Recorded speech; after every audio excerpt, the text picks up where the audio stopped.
The Broad Perspective Network is not responsible for the content of the following program.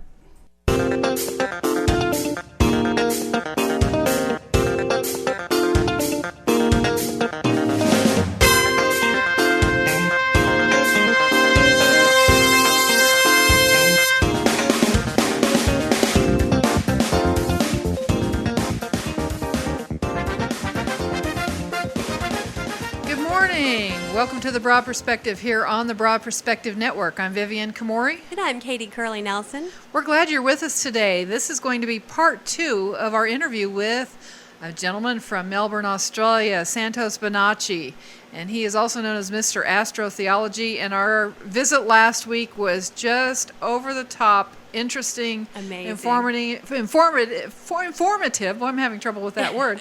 And just wow. We barely scratched the surface, and he had so much information. So I know. I'm so excited about. So that's why we back. are going to part 2, because there's a lot more. And actually, we could probably do part 3, 4, 5, 6, and on into infinity, because I think the amount of information is far beyond what we can cover in even. Yes. We could probably have him on every week. Yeah, and we may have to think about that. He is that filled with information. So we're going to be visiting with him again after our first commercial break. In the meantime, we still want to encourage people to go to thebroadperspective.com, check out our website, and see what exciting information we'll have up there for you. Also, it's an opportunity. You can check out our Transcending Fear DVD. You can also go to the archives and listen to any of our previous shows. You can, if you missed part 1 of our interview with Santos last week, go to the archives. Yeah, go to the archives and listen to part 1. And I promise you, just like Katie and I, will be listening to part 1 and part 2 again and again and again, because the information is so important and intense. It's going to take us a while to get our heads wrapped around all of it, I think. Digest the whole thing. Yeah, exactly. Because little light bulbs keep going off. Every time he talks, I'm like, oh my gosh, that makes so much sense. Exactly. Doesn't it? It's just little light bulbs, just bing, bing, bing. I know. It's insane. It is, and I'm just really grateful to have made this connection. And we don't want to forget, we want to announce that George Green will be coming to the Antelope Valley for our local listeners on October 21st and 22nd. Very excited. Yes, and he will be talking about the big picture and what's going on. If you did not hear our interview with George Green, we strongly encourage you once again to go to the archives, and that was also a 2-part interview. Listen to part 1 and part 2. He is a wealth of information as well, just a whole different focus than what we are talking about with Santos, but great information once again. So if you're in the Antelope Valley, make sure you contact us, and it'll be at the Greenhouse Cafe on October 21st and 22nd, Friday night and Saturday. Okay. So great information there as well. So today we wanted to talk about, last week we talked about Know Thyself, which is something that Santos has on the YouTube. He has a whole series on Know Thyself, which is something that Katie and I have been talking about a lot.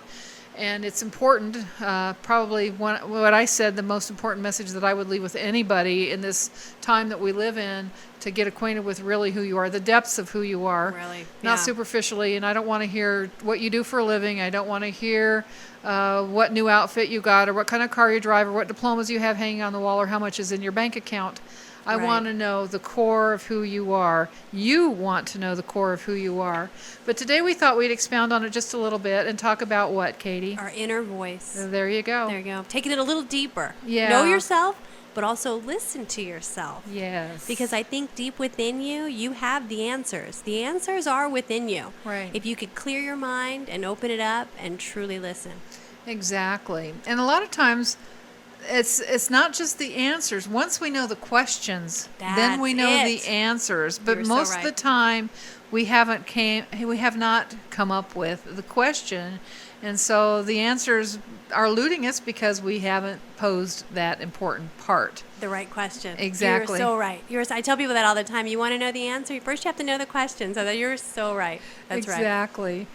And as far as inner voice goes, of course, we refer to our good friend Osho in the Zen Tarot book, and he says the inner voice speaks not in words but in the wordless language of the heart. It is like an oracle who only speaks the truth. I find that very interesting. And he goes on to say, Let's see. We want to transcend dualities. The inner voice can also be playful as it dives deep into the emotions and emerges again to soar towards the sky like two dolphins dancing in the waters of light. If you found your truth within yourself, there's nothing more in this whole existence to find. Truth is functioning through you. When you open your eyes, it is the truth opening his eyes. When you close your eyes, it is the truth who's closing its eyes. It's a tremendous meditation if you can simply understand this device. You don't have to do anything.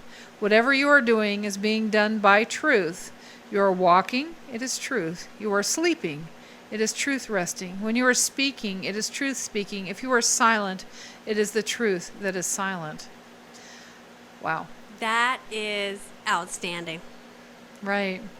Because we're constantly looking for truth. We're constantly reaching out for the internet and the television and the books and everything else, and where's the truth and what's the heart of the matter, and it's right within you. It's in your own heart.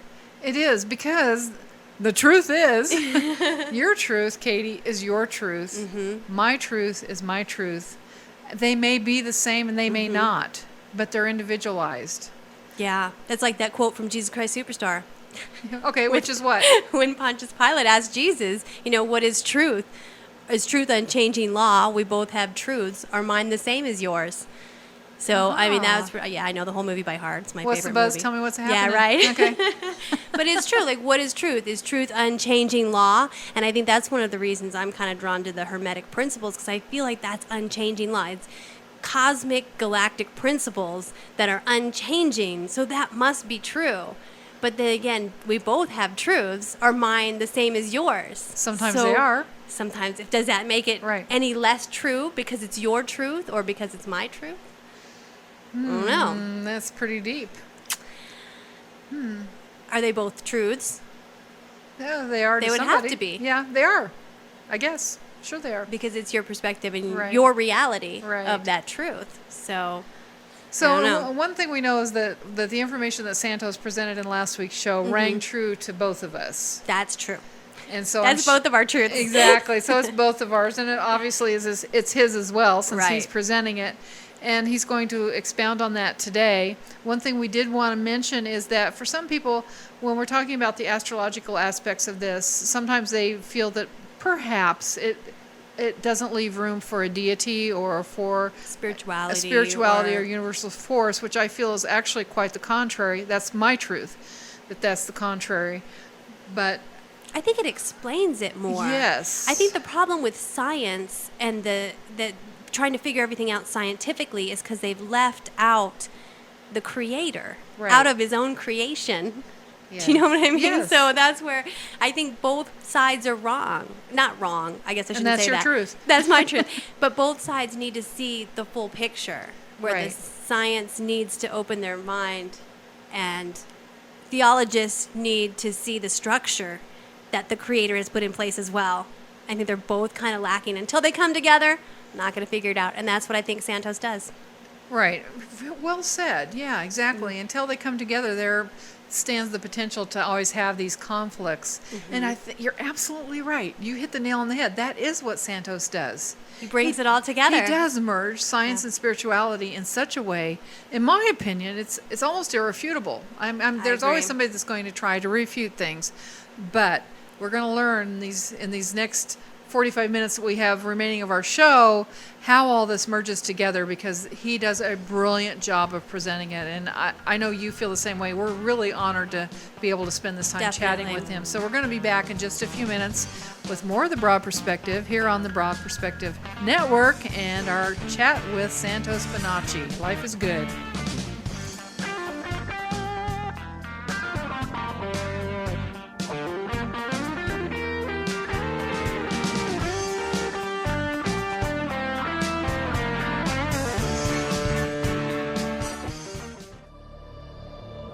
Do you ever wake up and ask yourself what's really going on in the world you live in? It's time for you to be aware. It's the #1 alternative website on the planet. TruthIsScary.com. Daily stories. Log on daily to get the latest information on the stories that radio and TV wouldn't dare to cover. Experience our curriculum with over 20 topics from government conspiracies and extraterrestrials to meditation and nutrition, celebrity interviews. Watch exclusive videos with your favorite celebrities and find out what their alternative views are. It's your source for the information you won't find in the mainstream media. It's truthisscary.com. Log on today and be aware.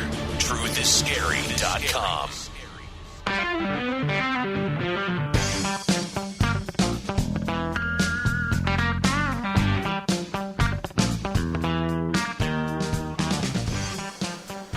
Hi, welcome back to The Broad Perspective here on the Broad Perspective Network. I'm glad you're with us today, or coming back from our commercial break. Right. My name is Vivian Kamori. And I'm Katie Curley Nelson. And we are being joined with part 2 of Santos Bonnaci. And if you didn't catch last week's show, we're not going to spend a lot of time reviewing. We're going to ask you to go to the archives when we're done, and you can watch or listen to last week's show, and it'll get you up to date, because there's a lot of information.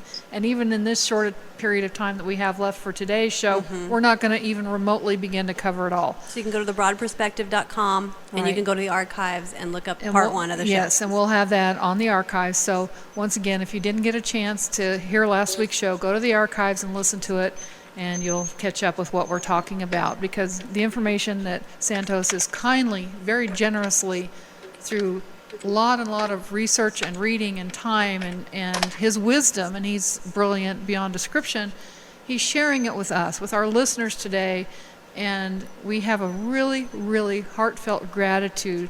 He's in Melbourne, Australia. He's up in the wee hours of the morning. It's very cold there today, and he's sharing this with us. He's sharing this with us, and he has YouTube sites he's sharing with us as well.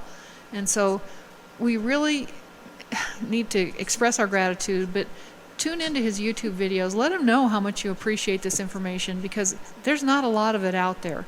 I don't think very many people have put the puzzle pieces together to the degree that this man has. And In the big picture sense. in the big picture sense, exactly. And what does that mean to us? So, anyway, welcome, Santos. We're glad you're with us today. Thank you once again for your time. Thank you for having me. And we left last week's show. We were talking about Oh my gosh, so many things. So many things. And I think one of the things I wanted to ask you when we came on the show this week, one of our friends, I have a good friend who is a very good astrologer. I like him a lot. He does something called Nostradamus astrology, and he uses a 13th sign, which changes people's astrological sign in a lot of cases. Are you familiar? Ophiuchus? Yeah, there you go. I don't know if Yes, that's how you yes. say it. Something like that. Ophiuchus? Yes, Are you familiar with that? absolutely, yes. In my Know Thyself Part 2, Okay. I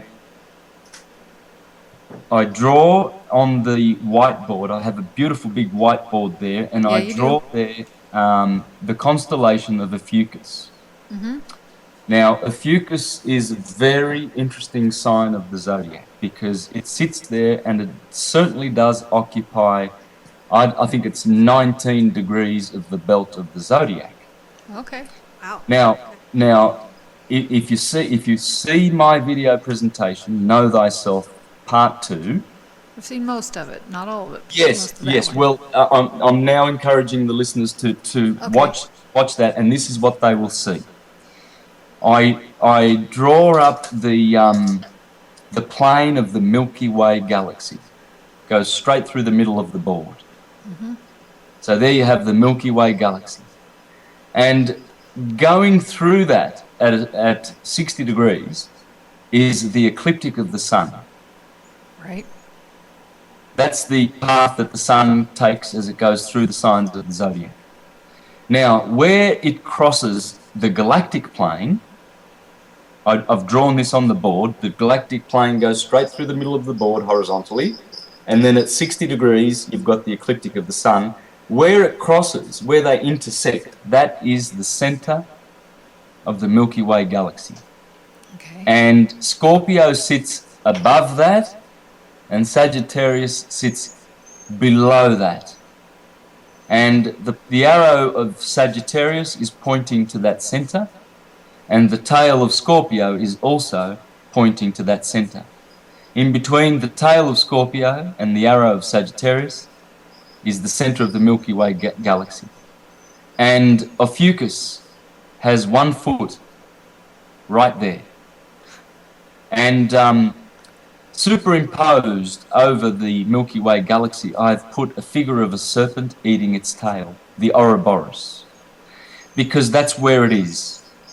In fact, if you see a product by a video by David Flynn has done a lot of research on. How do you spell his last name? Flynn. Okay, David Flynn. Okay, got it. And he shows how the serpent, the Ouroboros, he's got a few videos. One's called the Ouroboros. Check it out. And you'll see that there is a serpent there biting its tail. And in the mouth of the serpent, that is the very center of the Milky Way galaxy. This is amazing stuff, you know, the ancients knew all this. Anyway, so 1 foot of Ophiuchus is in there, another foot is standing on the Scorpion, on the red star, Okay. called Antares. And Ophiuchus means serpent bearer, so he's carrying this serpent. Now the serpent's head, serpent's caput, is right next to Libra, the scales of Libra, which is, I've proven, to be the tree of the knowledge of good and evil. That sits on the scale, the equinox. Libra always sits there on the equinox. And when the sun passes through there, the sun is eating from the tree of the knowledge of good and evil, because the sun has come from summer and it goes down to winter through those scales in September. And they are the scales of the judgment of the sun. The sun goes through there and gets judged. And then Scorpio awaits in November, bites the sun, that's Judas Iscariot, backbiter. And then Sagittarius, ruled by Jupiter, is the Garden of Gethsemane, where Peter betrays the Christ 3 times. And he cuts off the ear of Malchus. Malchus means the Lord, the sun. So Sagittarius cuts off the sun's ear, or jabs the Achilles in the heel. And therefore the sun goes through its journey, and we see the astrotheology of this. It's so plain to see. And what I've done on the whiteboard is I've shown how Virgo is right there above Libra, and she's the virgin who eats from the tree of the knowledge of good and evil. As the sun goes through Virgo, it's betrayed. And I also show that is from the Bible, where it's, and he shall bruise you in the heel, but you shall bruise him on the head. And all of the book of Genesis is based on those stars and that part of the zodiac. And I explain it there. So Ophiuchus is very, very, very important. Yes. Okay. Now, I don't know how one can use that 13th sign in astrology, because I believe that astrology is based on the fact that the mind of God is 12. It's a dodecahedron. But then one can argue that 12 is rounded off to 13, just like 7 is rounded off to 8, an octave. Okay. So, the astrology that I study is Marcus Manilius, Ptolemy, Firmicus Maternus, people like that were well founded on the very, very ancient art and science of astrology, which was founded in Egypt and Babylon. Now, the other question I would then have is, this is an ancient science, and it's been around for many, many years, and how did these people thousands of years ago have this knowledge when they didn't have current technology, the current telescopes that we have now, and the ability to have this way of seeing things close up? They didn't have that like we do now. How did they know this? That's what just blows my mind. Yes, well, you see, this is it. if you don't know the science of as above, so below, you can never have explanations for this. And that's why the consensus explanation is the historical consensus rubbish, is that, well, we were cavemen, and we just evolved, and now here we are at the peak of our evolution. Here we are at the better end. There has never, ever been any better consciousness on this planet before. Yeah, right? okay. So this is the linear historical. This is what I'm trying to debunk, Right. and not trying. I am debunking. It's over. It's over for the fictionalist. It's over for Rome. Its fictional lying days are over. It's over. We have the internet. We have the information now, and they've been busted. It's all that history is pure fiction. We are actually the worst. We've come through the worst part. There have been waves of consciousness coming and going on this planet for millions of years. Millions of years. And many races have been seeded on this planet, and they've gone back to the stars whence they came. It's one of the most precious places in the universe for doing this. And we are of a magnificent race. This current wave of consciousness coming through, this is one of the glorious ones. And the whole universe is on standby to see what's going to happen in the next believe few that. years to this race. Right. There's extraterrestrial entities everywhere just waiting to see what on earth is going to happen. There you go. Pardon the pun. What on earth is going to the earth is being transformed. Mother Earth is being transformed. She will become a star, as planets are embryos. Right. They are not born. Planets are embryos. Suns are born. Stars are born. And so we can see the order of where we are. We are the humans, the heroes. We are in the middle kingdom. We have mortality below us and immortality above us. We can choose which way to go. We have that potential, that ability. It's been granted to us. We can go up. We have what it takes. We can grow up. We can go up the ladder and be astral beings and be reunited with our soulmates. Because we are, in fact, half souls. And our soulmates reunite with us in the fourth chakra above the head, in the astral kingdoms, and that is the point in which we attain immortality, and we can never participate of mortality again. And this is explained in the book The Lost Light of Egypt by Thomas H. Burgoyne. I recommend it, Volume 1 and Volume 2, to read as the greatest source of spiritual wisdom and understanding. Together with Walter Russell, I would suggest those two be read immediately. Immediately. Run out and get them right now. Yes, Stop breathing. Read it. Yes. I love it. It's I love it. urgent. It's urgent. Look, I want to share something with you. Okay. Alfred Lord Tennyson wrote, "Self-reverence, self-knowledge, self-control. These three alone lead to sovereign power."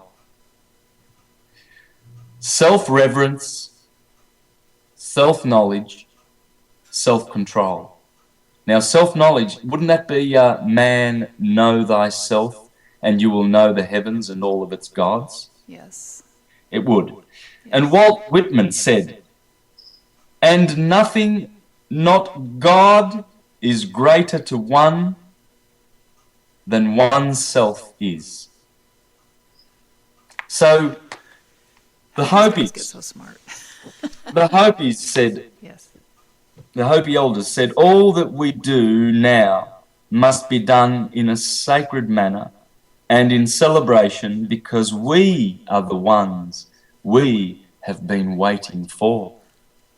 Ooh, I like that. That's good. Yeah, Go yeah, ahead. you like it because it resonates with, it's true. And you've heard it, I've heard, a lot of people are quoting this expression, you see, but they don't realise where it comes from, the Hopi elders. You see, we are the ones we have been waiting for. They've known it all along. They've had a relationship with the Great Spirit all along. White man came along, the corporate Christian came along, Columbus, and stole these lands off the spiritual owners of it. And Captain Cook came to this land and destroyed the culture here and stole the land off the Aborigines. And they murdered all the Aborigines in 1850. The last Aborigine, I forget the name, it will come to me in a moment, was killed, died of disease. And there's no more native Aboriginals in Tasmania. I didn't know that. That's a fact. And that happened in 1851, I believe. They also killed off the Tasmanian tiger, the thylacine. It's how many animals, the buffalo in the States, have been made extinct, the dodo bird. I mean, these people, they are materialists. They are marauding capitalists. That's what they've been called. Which leads me to this question. Do you want to finish that thought before I ask this question? No, that's fine. That seems to be the majority of humanity. That the majority of humanity, and this is my judgmental opinion, seems to be very materialistic. And that's on every level, on every class of people, or even the poor. Still, there's a certain level of materialism, and there is not a lot of reverence for anything else, any other species, our planet in general. And is humanity redeemable, generally speaking? And I know when you mentioned the Hopis, there's the prophecy of the blue kachina, which has to do with stars, right? Yes. And what do you interpret that to mean? They say the blue kachina will be coming back. Well, and there's also the red kachina. Now, And the red kachina, yes. Possibly they were aware of Sirius being in a binary with our sun, Right. And because when Sirius is moving away from our sun, it is redshifted. And in fact, all the ancient astronomers said that Sirius was red. And exactly around 2,000 years ago, astronomers like Marcus Manilius, in fact, in his book Astronomica, he calls Sirius blue. He says it is a beautiful blue star. And so it's obviously going red to blue as it goes through this 24,000-year cycle, as Walter Cruttenden explains in his book The Lost Star of Myth and Time. Possibly this blue kachina and red kachina could be in reference to this. I'm not saying that it is, because I'm not really familiar enough with the Hopi kachina prophecies. I've seen them. I've seen them a lot, they're referenced all the time, but I haven't gone into them. So I can't, really give a good, solid answer on that. But they definitely knew that there would be a time when we would realize that we are the ones that we were waiting for, because a new wave of consciousness would come through. And in the Christian system, this is called the harvest of the wheat. Yes. From the wheat, and there is a lot of wheat. Yes, there is a lot of wheat. When you look around, there's the wheat being harvested, and of course there's the weeds. There's a lot of weeds, and we see people, the herd, the common herd, which does not want to wake up. They are intoxicated with materialism, and they believe in the Roman Empire more than they believe in the kingdom to come, which is the kingdom that we are participating of right now, the kingdom of higher consciousness, the return of the Christ. Plutarch, in his book Obsolescence of Oracles, had this to say about what would happen to these souls who are not getting it. And this is why in my voice, there will always be urgency about this subject. I'm not sleeping about and becoming a hermit and running off to the mountains to meditate and look after me. I'm staying with everyone else to try and make up that part of the critical mass which will awaken the rest of mankind from their slumber. We so appreciate And that. yeah, and that's why I'm talking today. Right now, I won't say that there are other things that I'd rather be doing.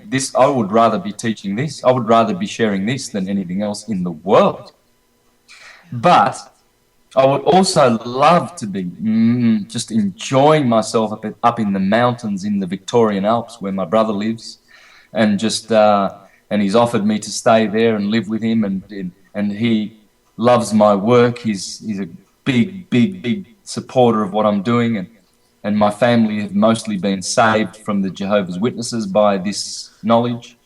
I would rather just be looking after me and really getting my vibration up so that I'm just really going to participate in the big rewards. But I'm here to do my bit like you are, girls. And this is what Plutarch said in Moralia, in his Obsolence of the Oracles.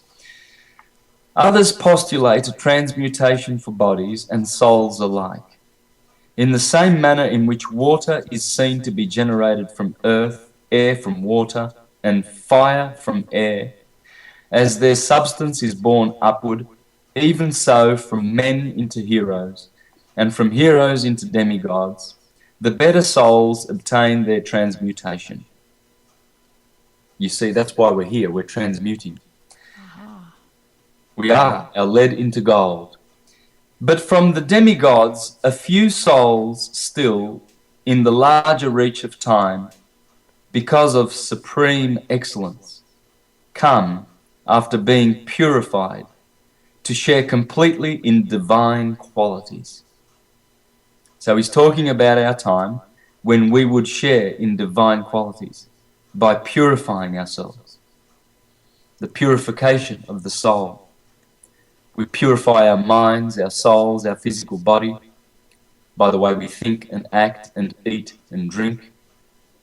And we just grow. But he says, with some of these souls, it comes to pass that they do not maintain control over themselves, but yield to temptation and are again clothed with mortal bodies and have a dim and darkened life, like mist or vapor. Interesting. It gives me chills. Yeah, wow. We're going to take a commercial break. We're going to be back in just a minute with more of The Broad Perspective and Santos Bonnaci. Stay tuned.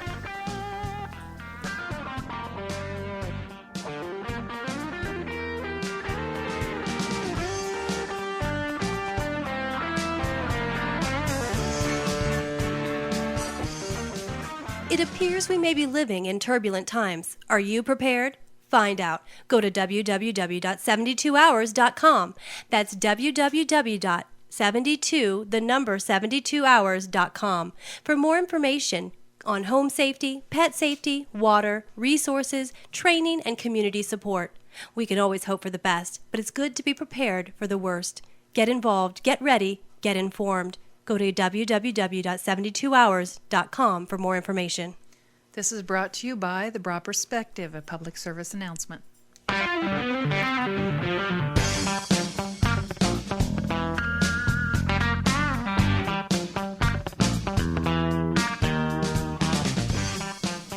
Welcome back to The Broad Perspective here on the Broad Perspective Network. I'm Vivian Kamori. I'm Katie Curley Nelson. And we're visiting with Santos Bonnaci. We are learning a lot. So much. I'm going to have to go back and listen to this. I know. Just to kind of grasp Are you kidding? some of this. I'll be listening to it time and time again. So when we left, we were talking about, well, where did we leave off? He just read a wonderful passage. I tend to vacillate back and forth. There's times when I think, I don't blame the powers that be. If humanity just needs to go the way of the dinosaurs, I get it, I understand. Because I think that, I don't know, that collectively, I'm not sure we've had a whole lot of redeeming qualities.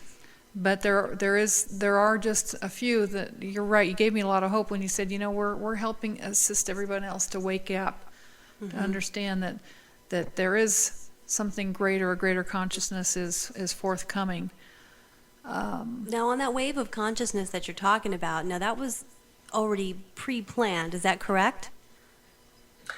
Well, it's excuse me, it's part of the 24,000 year cycle of precession of the equinoxes. As our sun gets closer to its sister sun, Sirius, in its trajectory through the elliptical orbit, it speeds up as it gets closer, and it gets nearer to that sun, and our consciousness increases, and that is what we call the golden age. This happened 12,000 years ago. Simple as that. It happened 12,000 years ago, and we have declined ever since in consciousness. Yeah. Through the silver, through the bronze, and into the iron age, and now we are so thick. I mean, you made a good point there. I think it was you, Vivian, where you said that how can we blame anyone? Well, this is it. We can't really, because we've all suffered with lack of consciousness. But look, the people who have put themselves in positions of power and the elites, they are doing, what they are doing is they've put themselves in the place of God and administering the affairs of the Christian kingdom on this earth. Right. You see, so they've made this fictional corporation and this fictional concept whereby everything goes back to the historical Jesus. Right. And everything is run on that paradigm. Everything, the whole thing. Yes. They've made us believe that the camera pins down back to him, which it doesn't. They've made us believe that he set up a kingdom on earth via Peter, and he gave him the keys of the kingdom, and he said, Peter, you must go acquiring souls and possessions for the kingdom of God down here on earth. So they started administering this Peter church, whereby they would gather Peter's pence, and where they would gather taxes for Peter. And that's the church of Constantine in Rome, and they've been doing it since. See, the donation of Constantine, that's a document in history in which Constantine gives, I think it's Sylvester, his pope at the time, the power to collect taxes, because Peter granted this to the church. And so this is Rome. Rome runs our courts. Our courts use Latin expressions: prosecutor, attorney general,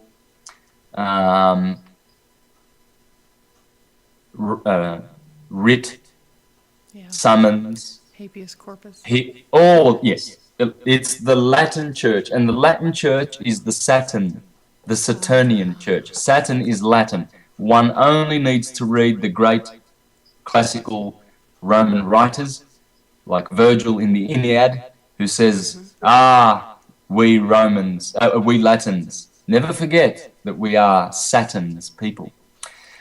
Now, Saturn is also connected with the dark sun, and that was the Aten, the disk in the sky of Akhenaten, the monotheist, the first monotheist in history.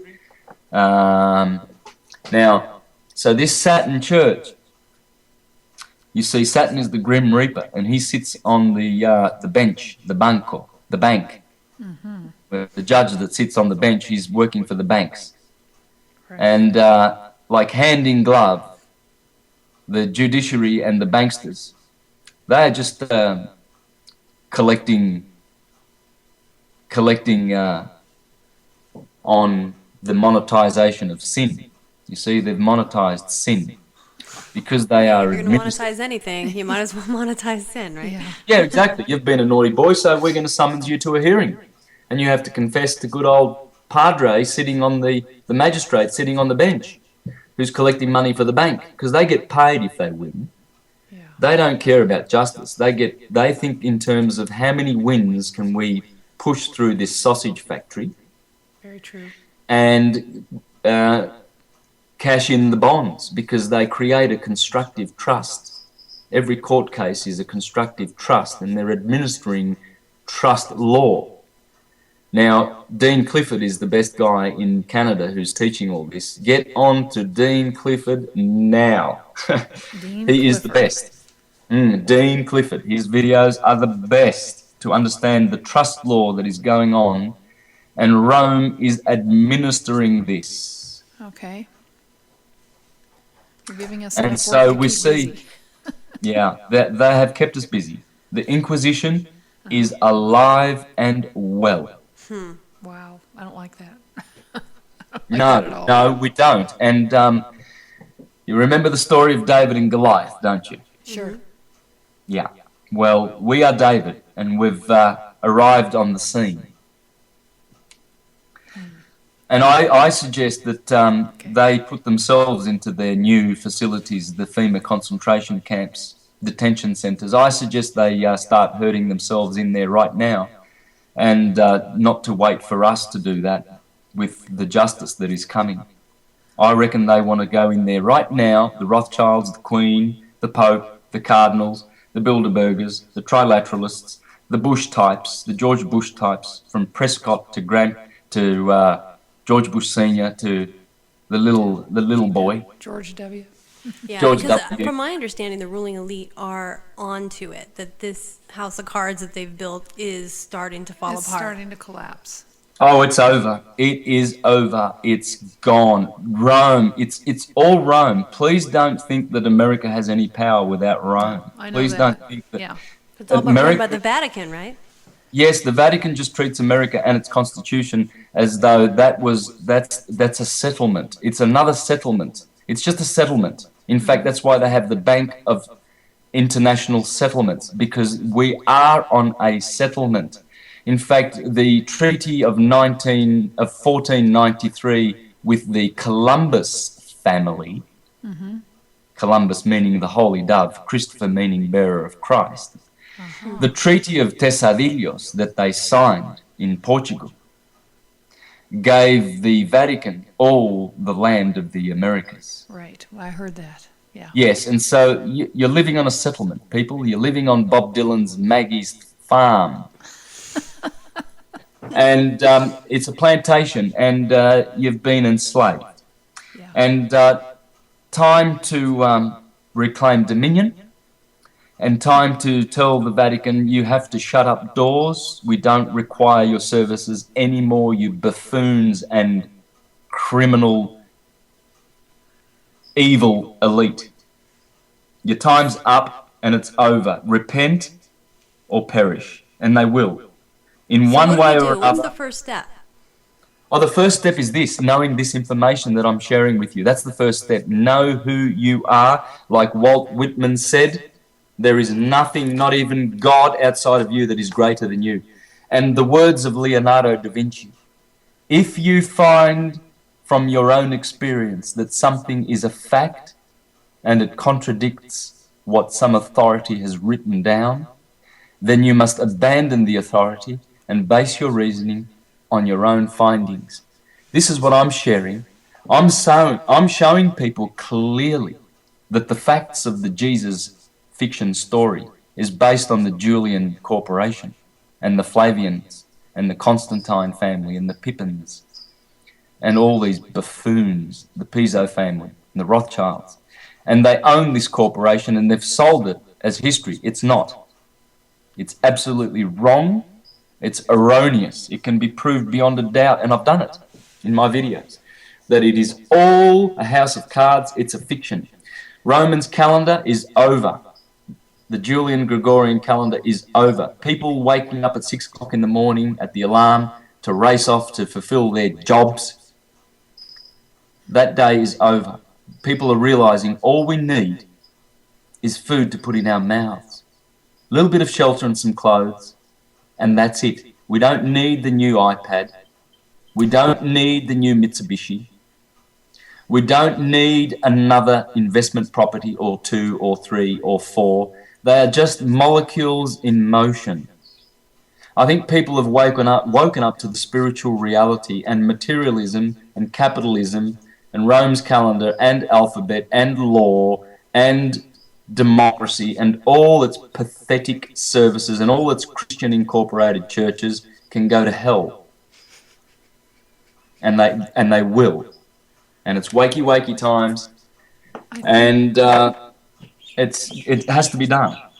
Well, I think you're right, and I think they're starting to run scared. I got an email a couple weeks ago that the Vatican has requested, it's not even optional, that all cardinals and bishops have to be in Rome on October, I want to say the 26th. I don't remember the exact date. Some kind of emergency But meeting. it's some kind of emergency meeting, and you have to wonder what's up their sleeves when it's that urgent that they all converge on Rome. Yes, they've had a lot of these meetings lately, and I suppose what they're going to do on the 26th of October, which is 2 days before the 28th, which according to Ian Lungold and Carl Cullerman is the end of the 16 billion year wave of human consciousness. 2 days before that 0 point happens, they're going to have a meeting. I suppose it would be to tell each other, look, you buffoons, take off your stupid costumes, you look like monkeys, and you've been acting like monkeys, and let's stop the trickery and the roguery, and our energy of the Piscean age is over, and we've got no business left to do. And then, yeah, I suppose they're going to be just sitting around, pointing to each other and laughing at each other and going, look at you, you buffoon, you've wasted your whole life in spiritual depravity, abusing mankind and poisoning and causing wars throughout the planet, and judgment day has come and you're not ready, you buffoon, but you're dressed in a costume, aren't you? Yeah. Costumes mean nothing, whether it's a policeman, whether it's an army officer. Yeah. Any of these buffoons, even bank managers with their suits, with their Versace suits, well, they're going to be in for a rude awakening. They're pathetic.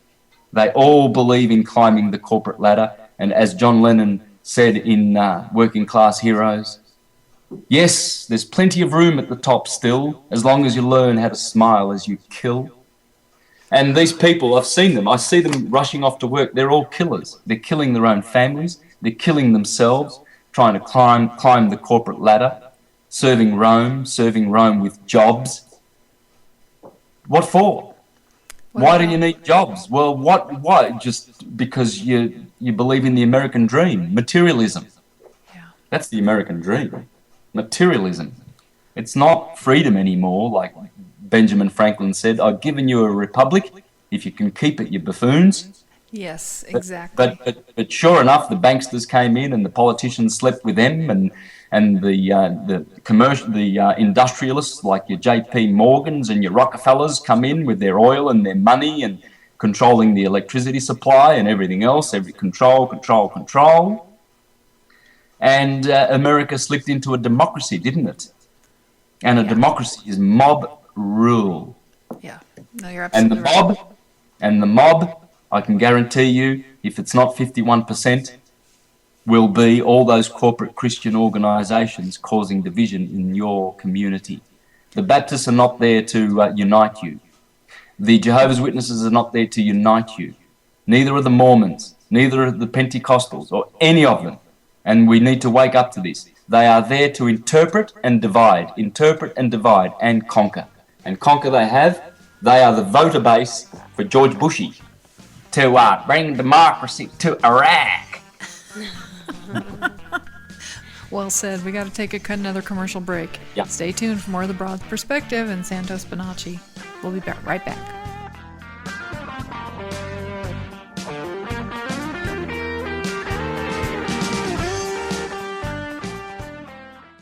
BPN. Join the awakening. The Broad Perspective Network is a portal designed to reveal a new perspective and reality to those who wish to know the truth about the world we live in and our role in it. BPN. See beyond the illusion.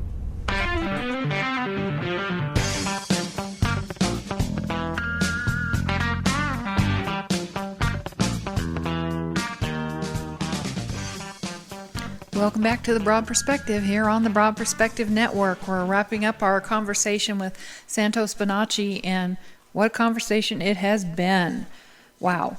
So much information. Oh, by the way, I'm Vivian Kamori. I'm Katie Curley Nelson. I forget to do that. I forget everything. But anyway, Santos is visiting with us from Melbourne, Australia. And now, have you always been in Australia? Yes. Really? Yes, 48 years. 48 years. Wow. But you're Italian, right? Yes, well, yes. Born here, but my parents came to Australia from southern Italy, Calabria, in 56, and they married here in 59. I think I was born in 63. Baptised a Catholic up in the tobacco farms. My father had a tobacco farm in Myrtleford, Victoria, in the Victorian Alps. And most of my relatives went to that part of Victoria to grow tobacco, and they are still there. And I'm hoping one day to go back there. It's only a 3-hour drive from Melbourne, where I am now. But a lot of my family is also around here in the suburb of Melbourne called Narre Warren, in which I live. Yes. Very interesting. That's one place I've never been to Australia, although we have a daughter in Tasmania, an adopted daughter in Tasmania. Yes, you told me. Yeah, I miss her a lot. One of the things I wanted to mention to you, Santos, is my husband and I were at a Catholic wedding this weekend on Saturday. And when you were talking about everything's falling apart, and it is, I don't know how people are going to handle this, because I have never seen such robots. It became so apparent to me, the people in this wedding, how they would hold their, and I see, I'm not being Catholic, I really don't know these rituals, but they would put their arms out like they were Frankenstein, as the priest said to do, and they would stand there with their arms out or do whatever, but they reminded me of Frankenstein. They would follow so blind, all of them, and the ritual was so powerful, and I thought to myself, what are these people going to do when their world is shattered, that all this has been a lie? And I think that's the case with a lot of these devotees of any following on this planet. Well, for some it will be very bitter, but for some it will be very very sweet, like it was for me. For me to see that the truth that I once knew, the truth of the Jehovah's Witness, to see how untruthful it is, right, gave me great joy. I wasn't bitter. I was not bitter. I'm angry at the fact that if one can sense some anger in my tone, which I suppose there would have to be, it's more urgency than anger. I don't think people realise that. But I'm not angry that I spent 20 years going down that path and then awakening and realising that was not the true way. Right. I'm happy because I built the proper foundation for my spirituality. You see, their job, the job of the fiction, the job of teaching that Jesus is a man and the 12 disciples are a man and everything like that, that is a work of art, and it's specifically designed. It's called the literalist version, the literalist rendition of the Bible. It's designed for 12-year-olds and under. Yeah. And the Jews call that Pradesh. See, the word paradise, there's 4 consonants, paradise, P-R-D-S. And Pradesh is the first level. Remez is the next level. Drash, which they get midrash from, is the 3rd level. And the mystical, deepest level is Sud. And that's the word paradise. But you see, all these churchgoers are feeding on Pradesh. They don't get it. They don't get it because they haven't been introduced to the higher level of the explanation of the Bible. So they are the ones who look but do not see, who have eyes but cannot see, and ears that cannot hear. And the ones that Satan, the devil, has blinded the minds of the unbelievers. They, in fact, are unbelievers. The believers are the unbelievers. Interesting. That's how it is. That's how it works. We were not supposed to be fooled in this valley of deception by the priestcraft. They are the hypocrites. Hypocrites in the Greek, ancient Greek plays means someone who is puts a mask on. Right. He's a hypocrite because he's an actor in the play and he has this mask. And that's who the actors in the play are, the priests. The priests continue to do their theatre shows. And it's all theatre and it's deception. And they are the hypocrites, the hypocrites. We were not supposed to be deceived by them. We were warned as we came down to this place to remember who we are and never forget who you are, and don't let anyone steal your godship away from you and your power and your support and energy and strength and vitality, because they are leeches. Well said. You're right on.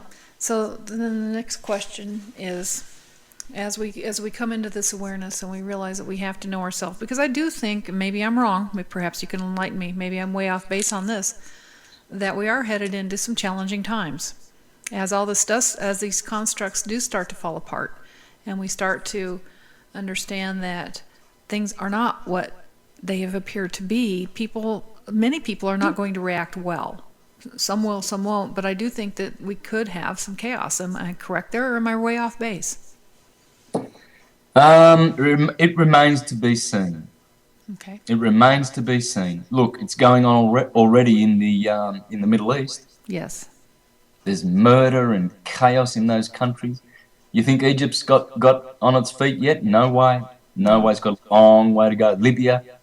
So, the Mediterranean is on fire. Right. Now, whether the exact same model will repeat itself in America and in Australia and the rest of Europe remains to be seen. We are the co-creators of this creation. It's just a dream. This world, this kingdom of Rome, it's a mirage. It's just a fleeting instance. It's the age of Pisces in all of its depravity, the Iron Age. We've become killers here. There's been so much bloodshed in the last 2,000 years, my God. Humans preying on humans. Animals don't even do that. Yeah, you're right. We're about killers. that. We're killers. And the priestcraft has not benefited us in any of this. No. So this awakening, we are the co-creators, and we are the ones that can bring back peace and balance.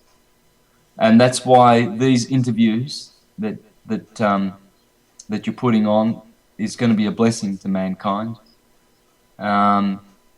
And I praise you and encourage you to continue and keeping up the good work, Vivian and Katie. It's great to have the support.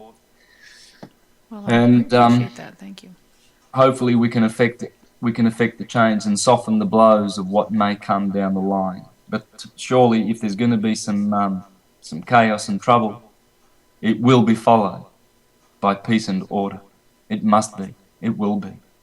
I like that. That's very encouraging. I know we are living in the age of Pisces, and we're moving into it's the dawning of the age of Aquarius. That's right. Do you have a timeline for that? I know we're on the precipice. Well, that's it. The precipice is called a cusp. Right. And the cusp energy is pretty much the same as what the sign has to offer. You see, Pisces is mutable water, so we've been in an emotional, mutable state, a changing emotional state, because that's what Pisces represents, mutable water. Water is emotion, the earth signs are senses, the air signs in astrology are mental, and the fire signs are intuitive. So the emotions have been disturbed, but fixed air of Aquarius, air is another word for air in the Bible is spirit. Nevma, spirit. So we are going to be baptized with the Holy Spirit. The water bearer, Aquarius, is pouring down spiritual rains on us. And as that cusp energy thickens and grows and the Piscean water energy dissipates and recedes, the stronger we become, the more spirit and consciousness we acquire, and the more power we gain. Wow. Wow. Wow. I like that a lot. I like it a lot. Thank you. Yes. I want